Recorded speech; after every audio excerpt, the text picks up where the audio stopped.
I'm Miss Knight.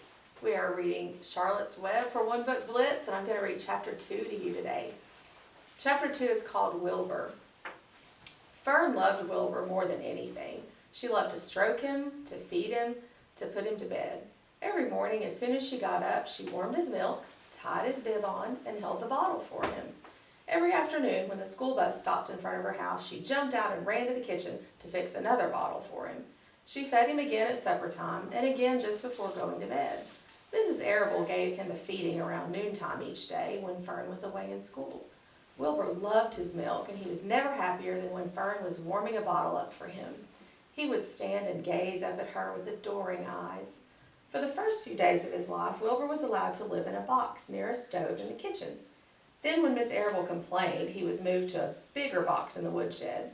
At 2 weeks of age, he moved outdoors. It was apple blossom time, and the days were getting warmer. Miss Arable fixed a small yard, especially for Wilbur, underneath an apple tree, and gave him a large wooden box full of straw, with a doorway cut in it so he could walk in and out as he pleased.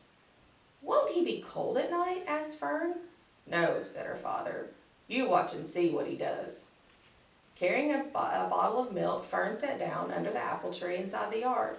Wilbur ran to her, and she held the bottle for him while he sucked. When he had finished the last drop, he grunted and walked sleepily into his box. Fern peered through that door, and Wilbur was poking around in the straw with his snout.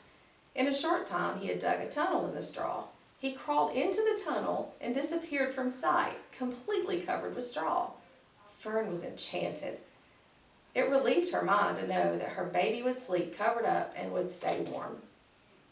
Every morning after breakfast, Wilbur walked out to the road with Fern and waited with her until the bus came.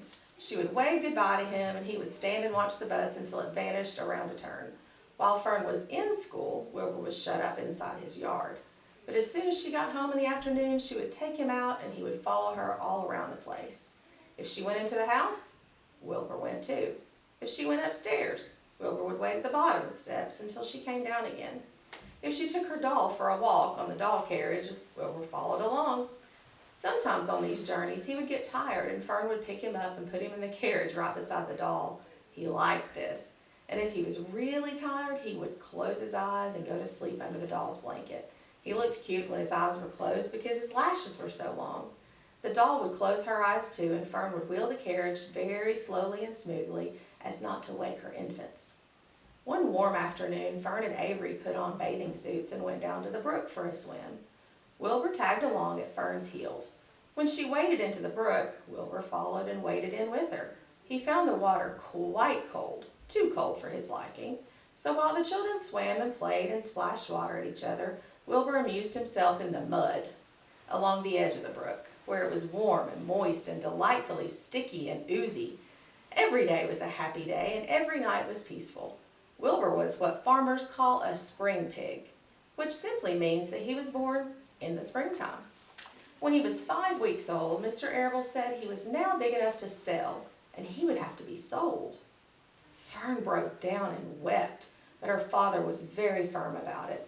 Wilbur's appetite had increased, and he was beginning to eat scraps of food in addition to the milk.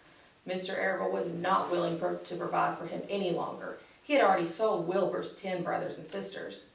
"He's got to go, Fern," he said. "You've had your fun raising a baby pig, but Wilbur's not a baby anymore, and he's got to be sold."